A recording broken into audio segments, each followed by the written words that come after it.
Trouble on the Line. The museum people were as good as their word. Thomas went at once into the workshop where his buffer beam was soon straightened and a new buffer bolted on. In the workshop was a green engine like Flying Scotsman, but smaller. He was called Green Arrow. My brothers and I were built to run fast goods trains, he said, but we did it so well that they let us pull expresses too in the end. Now I'm the only one of my sort left. Green Arrow was so friendly that when Thomas was mended, he was sorry to leave him.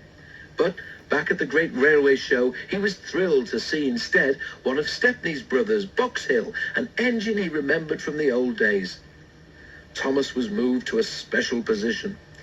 There's no doubt about it, said his driver. You're a star attraction. Is that being a credit to the Fat Controller? Asked Thomas. He was anxious to make up for the parking ticket. One morning, Thomas's driver arrived in great excitement. We're to give rides on the demonstration line, he said. Thomas was delighted. The 3 demonstration lines were different sizes. One was narrower than Thomas's, and the third was used by a very wide engine called Iron Duke. This is broad gauge, he explained. The Great Western Railway used it until about 100 years ago. Thomas wondered if Duck knew about broad gauge. It would be nice to tell him something about the Great Western, he thought.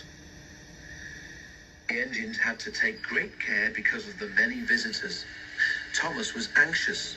Some people were not as careful as they should have been. Thomas had never seen such crowds. We must watch out, he told his driver.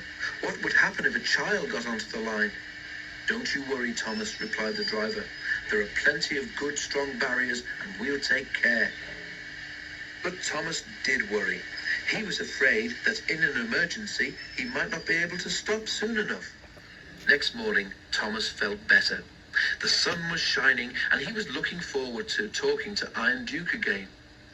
He chunted happily backwards and forwards along the demonstration line all day. Then, nearly at closing time, it happened. Thomas saw something fly through the air and land on the rails in front of him. His driver saw it too. He put the brakes hard on. Beep, beep, beep, beep, whistled Thomas in alarm. I must stop, I must. Thomas shuddered to a halt, and a great cloud of steam wheeshed noisily from his cylinder cocks. But he couldn't stop before he hit the bundle. It burst. Sandwiches and crisps flew in all directions, while pop from a broken bottle fizzed over Thomas's wheels. In the crowd, a child, frightened by the steam, cried loudly, I want to go home, Mummy, now! Screamed the child. You noisy great engine, shouted his mother, waving her fist at Thomas. I'm going to see the manager. Oh dear, thought Thomas.